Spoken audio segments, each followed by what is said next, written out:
యేసే పరిష్కారము అనుదిన Bible study కార్యక్రమం ప్రేక్షకులందరికీ మన ప్రభువును ప్రియరక్షకుడైన యేసుక్రీస్తు వారి కృపగల నామమున వందనాలు. ప్రభువునందు ప్రియ దేవుని బిడ్డలారా, నేటి దినము దైవజనులు కారుపాటి శ్యామ్సాగర్ గారి ద్వారా బైబుల్ స్టడీలోని వాక్య ధ్యానమును లూకాసు వార్త నుండి ధ్యానం చేసుకుందాము. మీ యొక్క ప్రార్థనా మనవులు మాకు తెలియచేయాలనుకునేవారు దయచేసి ఒక SMS ద్వారా మాకు పంపించండి. మీరందరూ సిద్ధపడి ఉంటే దైవజనులు కారుపాటి శ్యామ్సాగర్ గారు ప్రార్థన చేసి ఈ దినపు వాక్య పరిచర్య చేస్తారు. ప్రభువునందు ప్రియ దేవుని బిడ్డలారా, నేటి వాక్య ధ్యానం కొరకు ప్రార్థించుకుందాము. తలలు వంచండి, ప్రార్థనలో ఏకీభవించండి. మమ్మలను మిక్కిలిగా ప్రేమిస్తున్న మా ప్రియ తండ్రి, మీకు వందనాలు. నేటి వాక్యము ద్వారా మాతో మాట్లాడుము. ఎపిసోడ్ సహకారులను పంపించండి. యేసు నామమున వేడుచున్నాము తండ్రి, ఆమెన్. ప్రభువునందు ప్రియమైన దేవుని బిడ్డలారా, దయచేసి మీ పరిశుద్ధ బైబిల్ గ్రంథాన్ని తెరిచి లూకాసు వార్త 6వ అధ్యాయము 35వ వచనము నుండి వాక్యాన్ని గమనించమని నేను మనవి చేస్తున్నాను. మీరైతే ఎట్టి వారిని గూర్చి అయినను నిరాశ చేసుకొనక మీ శత్రువులను ప్రేమించండి, మేలు చేయండి, అప్పు ఇయ్యండి, అప్పుడు మీ ఫలము గొప్పదై ఉండును. మీరు సర్వోన్నతుని కుమారులై ఉందురు.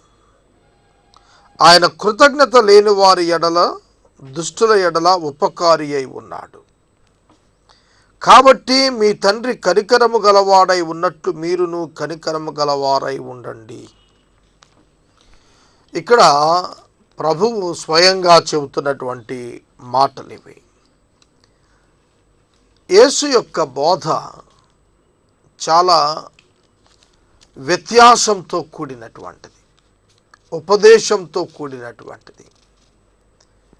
ఆయన యొక్క బోధ యొక్క ప్రత్యేకత ఏమిటంటే, ఆయన పరలోకము నుండి ఈ లోకమునకు వచ్చిన దేవుని కుమారుడు కావున తాను సర్వోన్నతుడైన దేవుని కుమారుడు కనుక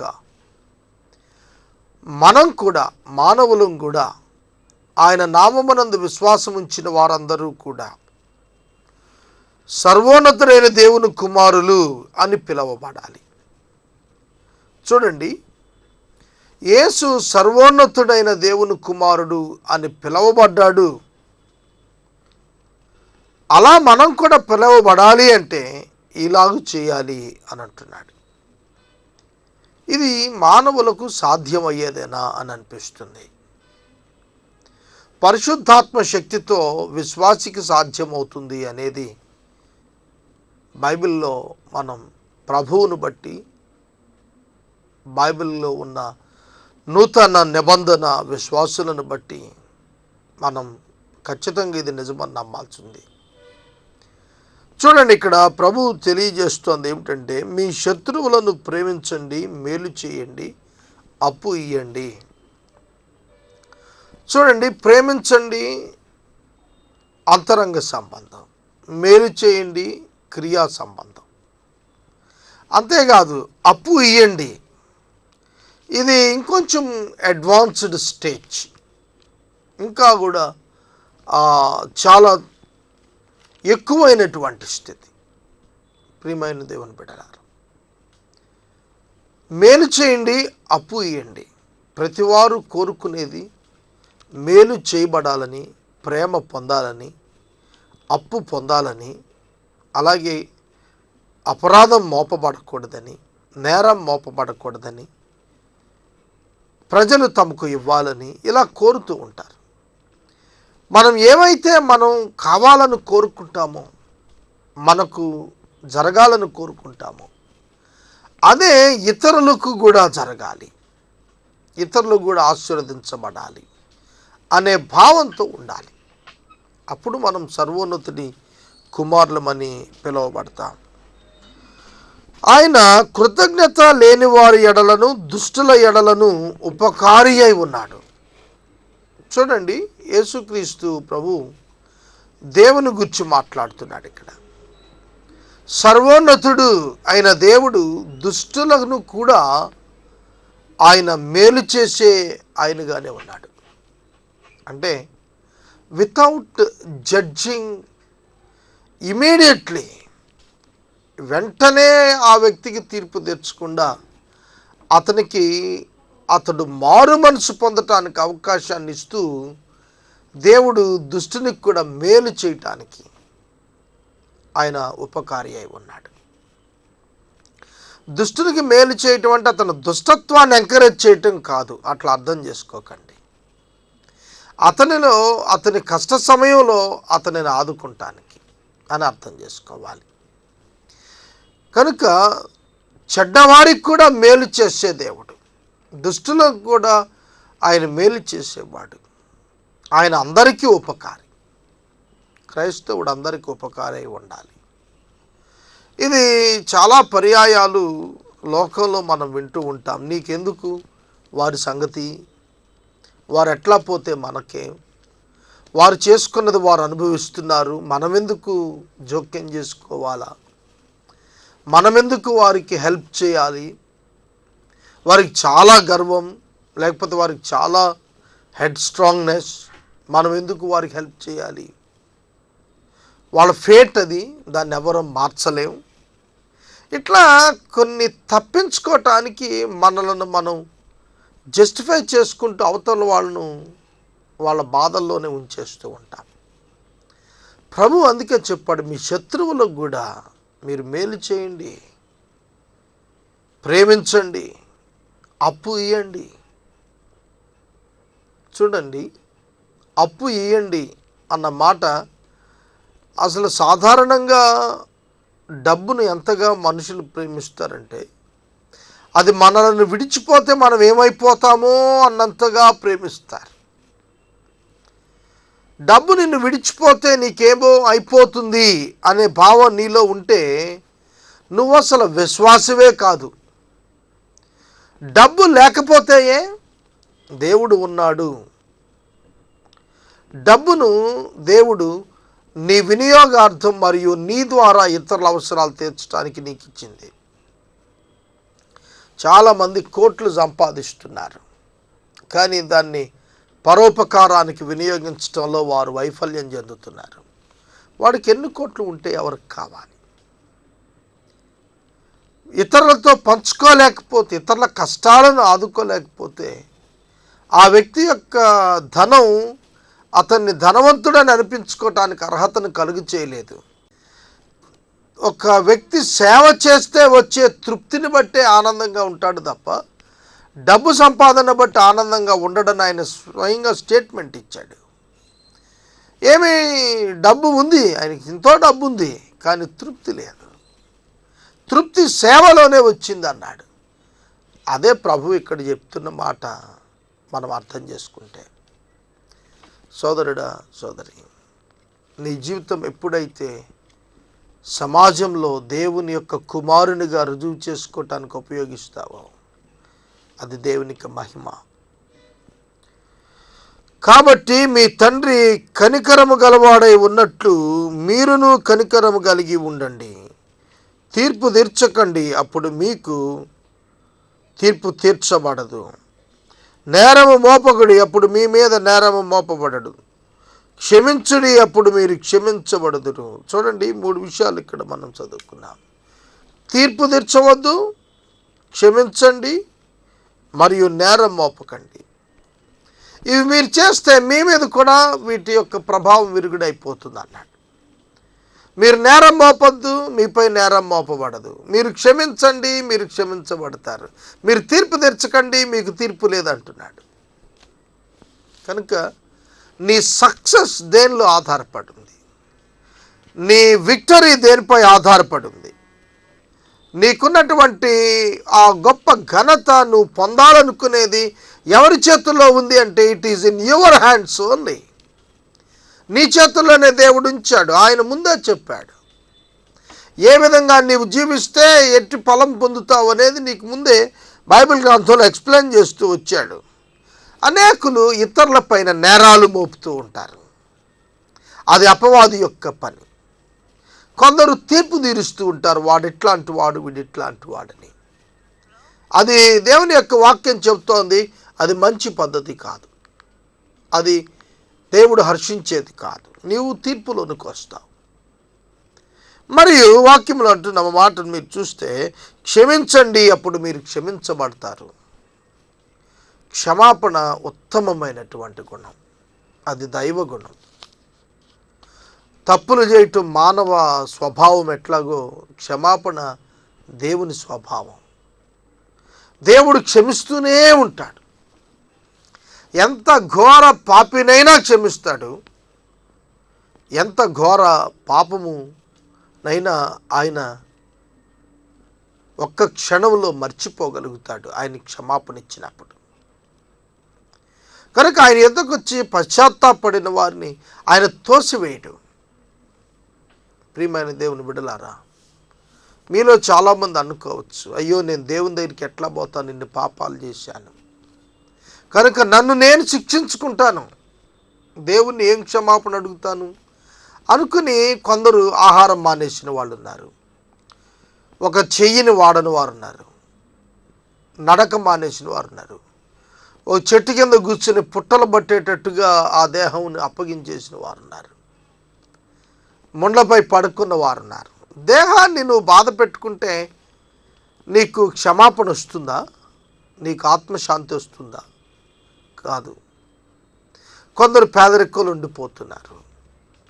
ఎందుకంటే మేము ఇలా ఉంటేనే అన్న మాకు కొంత ప్రక్షాళన దొరుకుతుందేమో అని. అలాంటి బాధలు నువ్వు పడక్కర్లేదు. నీవు ప్రభువును వెంబడిస్తే, ప్రభు దగ్గరికి వస్తే నీ యొక్క జీవితంలో ఉన్నటువంటి ఆ శూన్యత ప్రభు తప్పక తీసేస్తాడు. యేసునద్దకు వచ్చిన వారి అంతరంగాల్లో శూన్యము స్థానములో దేవుడు తానే స్వయంగా వచ్చి నివాసం ఉంటాడు.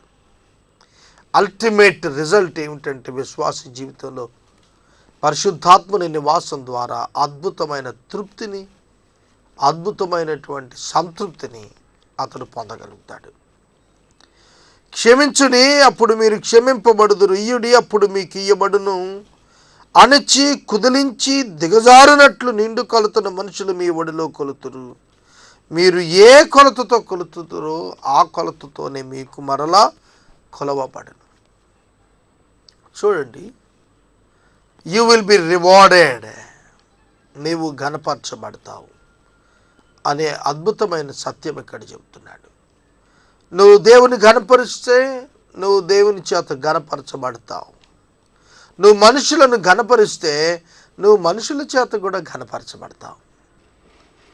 నీ జీవితంలో నువ్వు అనుకోవచ్చు, నేను ఎంత ఒక వ్యక్తికి ఘనునిగా ఎంచిన అతను నన్ను పట్టించుకోవట్లేదని అనుకుంటావు. అల్టిమేట్గా అతడు మారాల్సిందే తప్ప నువ్వు మారాల్సిన పనేం లేదు. నీవు ఇతరులను ప్రేమిస్తూ ఉన్నప్పుడు నీవు ఎటువంటి ప్రేమను పంచుతున్నావో అట్టి ప్రేమను నీవు పొందేటువంటి అర్హతను నీవు స్థాపించుకుంటున్నావు. కనుక ఇది చాలా ప్రాక్టికల్ జీవితానికి అవసరమైనటువంటి పాఠాలు. ఏదో ఒక ఆచారం చెప్పు, లేకపోతే ఒక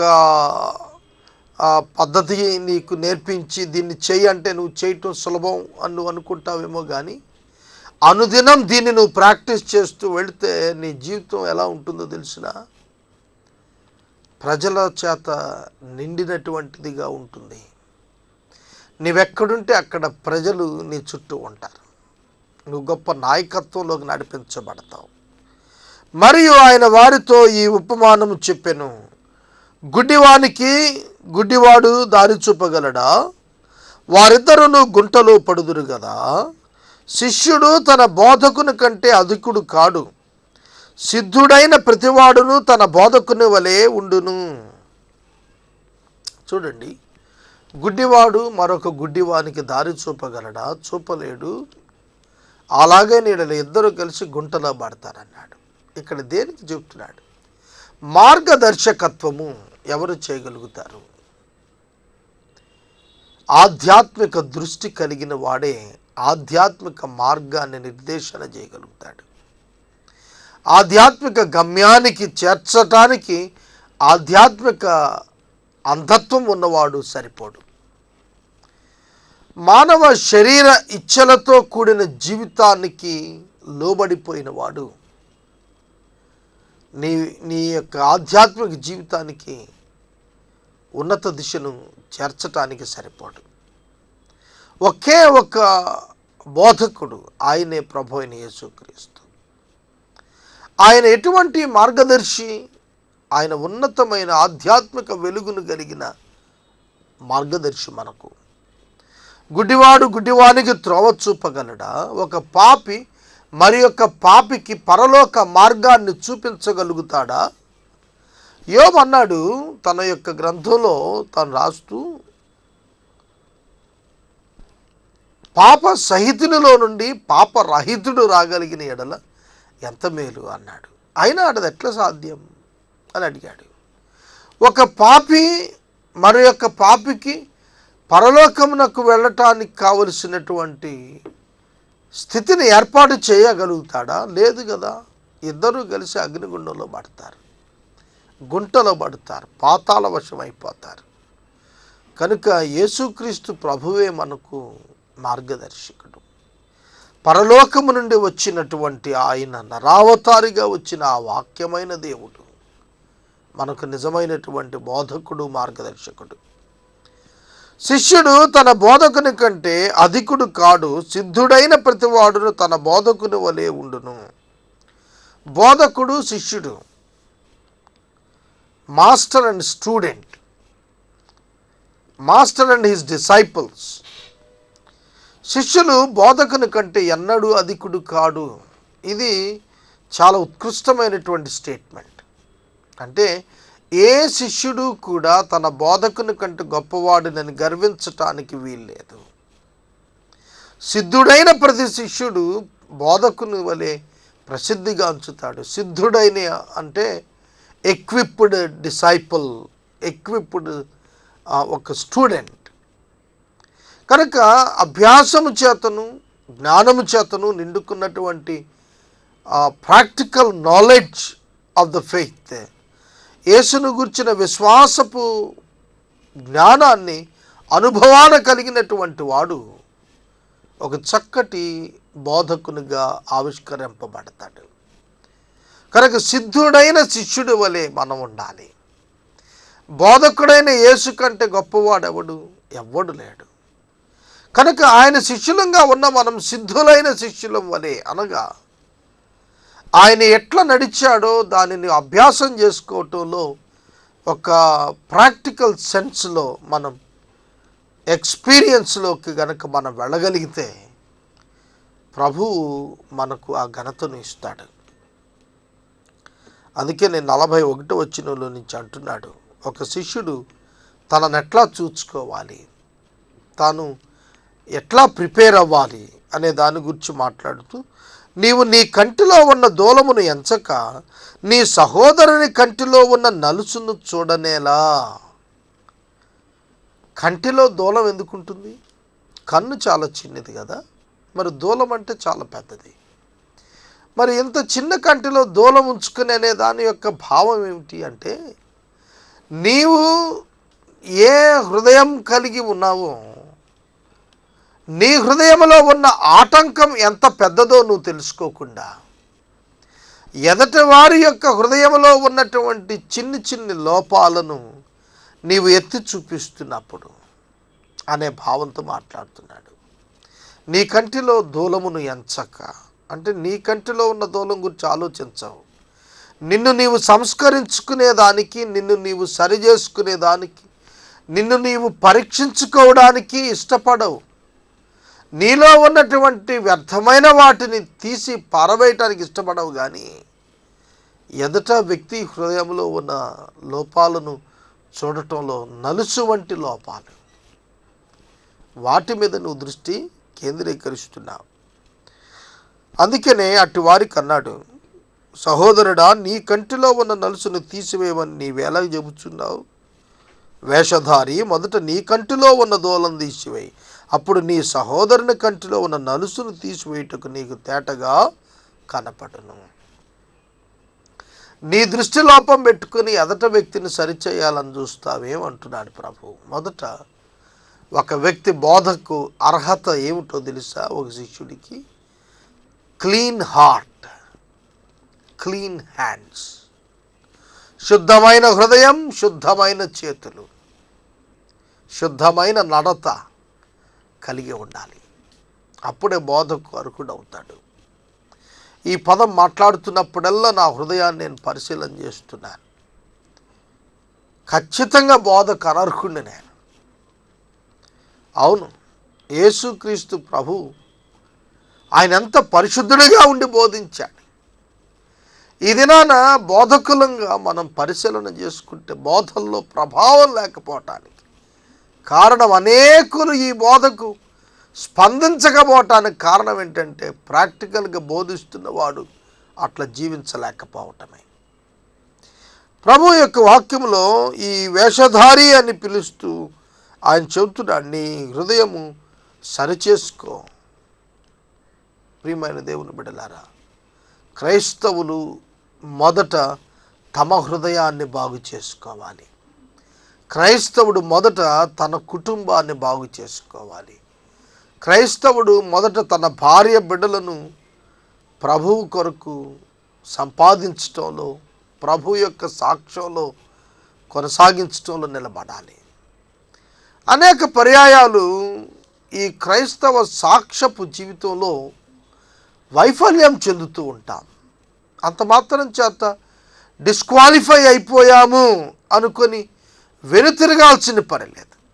మరలా ప్రయత్నించి ప్రభు సన్నిధిలో సరిచేసుకునే అవకాశం ప్రభు ఎన్నడూ కలుగు చేశాడు. పరిశుద్ధ లేఖనం కోరుతోంది ఏమిటి? మనలను పశ్చాత్తాపపడమని కోరుతోంది, వేషధారణ వేడమని కోరుతోంది. ఏ మంచి చెట్టునకు పనికిమాలిన ఫలములు ఫలింపవు, పనికిమాలిన చెట్టున మంచి ఫలములు ఫలింపవు. ఈ ఉదాహరణ బాగుంది.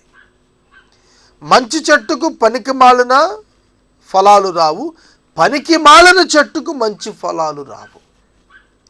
ఎందుకు ప్రభువు చెబుతున్నాడు ఇట్లా? మంచి చెట్టు, మంచి హృదయం. మంచి హృదయములో నుండి చెడ్డ క్రియలు రావు, చెడ్డ హృదయాలలో నుండి మంచి క్రియలు రావు. కనుక మారాల్సిందేమిటి?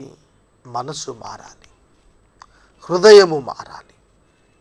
మంచి చెట్టు వలె నీ ఉండాలి. కీర్తనాకారుడు మొదటి సంకీర్తనలు అంటాడు, ఆకువాడక తన కాలమందు ఫలమిచ్చు చెట్టు అన్నాడు. దేనిని? నీటి వారన నాటబడినటువంటి చెట్టు. నీటి వారన నాటబడిన అనుభవం అనగా వాక్యము చెంత గడిపిన జీవితం, వాక్యమును జీవితంలో నెరవేర్చిన జీవితం. ఆ జీవితం ఫలమిచ్చేటువంటిదిగా ఉంటుంది. దానిలో చెడు కార్యాలు రావు. ఎందుకంటే ఆ వాక్యం అద్భుతమైనటువంటి మంచిని నీలో నుండి బయటకు తీసుకొస్తుంది. కొన్నిసార్లు మన హృదయంలో మనం జస్టిఫై చేసేసుకుంటూ ఉంటాం. మనం బాగానే ఉన్నాం, మనం చేస్తుంది మంచిదే, వీడు నాకు కీడు చేశాడు కనుక వీడి సంగతి నాకెందుకులే అనుకుంటుంటాం. కానీ బైబిల్ అలా చెప్పలేదు. సర్వోన్నతుడైన దేవుని కుమారులుగా ఉండేటట్లుగా మీరు దేవుని యొక్క విలువలను ప్రతిపాదించాలే తప్ప, ఆచరించి చూపాలే తప్ప దానికి పరిస్థితులతో ఇతరులతో సంబంధం లేనే లేదు. అప్పుడే మీరు అద్భుతమైనటువంటి కార్యాన్ని మీ జీవితంలో చూడగలుగుతారు. ప్రతి చెట్టు తన ఫలముల వల్ల తెలియబడుతుంది. ముండ్ల పొదలో అంజూరపు చెట్లు ఏరుకొనరు, కోరింద పొదలో ద్రాక్ష పండ్లు కోయరు. సజ్జనుడు తన హృదయములో నుండి మంచి ధననిధిలో నుండి సద్విషయములను బయటికి తెస్తాడు. దుర్జనుడు చెడ్డ ధననిధిలో నుండి దుర్విషయాలను బయటికి తెస్తాడు. హృదయము నిండి ఉండు దానితోనే నోరు మాట్లాడుతుంది. హృదయం బాగుండాలి, అప్పుడే మంచి మాటలు వస్తాయి. నీ హృదయంలో కనికరం ఉంటే కనికరపు మాటలు వస్తాయి. నీ హృదయంలో క్రోధం, ద్వేషం ఉంటే కఠిన మాటలు వస్తాయి. హృదయాలు మార్చుకుందాం. ఇది ఇవాళ సందేశం. ఎపిసోడ్ స్పాన్సర్స్ కావాలి, దయచేసి ముందుకు రమ్మని ప్రేమతో మనం చేస్తున్నాం. మనము ఇంతవరకు దైవజనులు కారుపాటి శ్యాంసాగర్ గారి ద్వారా బైబిల్ స్టడీలోని వాక్య ధ్యానమును లూకాసు వార్త నుండి ధ్యానం చేసుకున్నాం. మీ ప్రార్థనా మనవులు మాకు తెలియచేయాలనుకునేవారు దయచేసి SMS ద్వారా పంపించండి. అలాగే మీ కుటుంబ పక్షముగా ఒక ఎపిసోడ్ ఆర్థిక సహకారం అందించాలనుకునేవారు మాకు ఒక SMS పంపిస్తే మా సిబ్బంది మీ గృహాలను దర్శిస్తారు. అదేవిధంగా ప్రతిరోజు సాయంత్రము 7 గంటల నుంచి 7:30 వరకు బ్లెస్సింగ్ టీవీలో దైవజనులు కారుపాటి శ్యాంసాగర్ గారి ద్వారా యోబు గ్రంథం యొక్క ధ్యానాలు జరుగుతున్నవి. దయచేసి ప్రేక్షకులందరూ కూడా వీక్షించాలని మనవి చేస్తున్నాం. ముగింపు ప్రార్థన ఆశీర్వాదాలతో ఈ కార్యక్రమాన్ని ముగించుకుందాం. ప్రభువు నందు ప్రియ దేవుని బిడ్డలారా, ఏసే పరిష్కారం 2020 నాటికి 10,000 ఎపిసోడ్స్ 10 ఛానల్స్ ద్వారా చేయాలని సంకల్పించి ప్రారంభించాము. ఈ ప్రోగ్రాం కంటిన్యూ అయ్యేట్లుగా ప్రార్థించండి. ప్రేమ సాక్షిలో రాత్రి 7 గంటలకు అద్భుతమైన వాక్య ధ్యానము the God of the Bible ప్రసారం అవుతుంది, వీక్షించండి. ఇతర ఛానల్స్లో కూడాను 24 అవర్స్ ఛానల్స్లో ఎవ్రీడే ఎపిసోడ్స్ చేస్తున్నాము. వీటి కొరకు కూడా మీరు ప్రార్థించాలని నేను మనవి చేస్తున్నాను. ప్రార్థన. మమ్మల్ని మిక్కిలిగా ప్రేమిస్తున్న తండ్రి, వందనాలు, స్తోత్రాలు. వాక్యం విన్న బిడ్డలను దీవించండి. యేసు దివ్య నామం నడుచున్నాం తండ్రి, ఆమేన్. మన తండ్రి అయిన దేవుని ప్రేమ, కుమారుడైన యేసయ్య కృప, పరిశుద్ధాత్మ సహవాసం సదాకాలం మనందరికి తోడైనను గాక, ఆమేన్.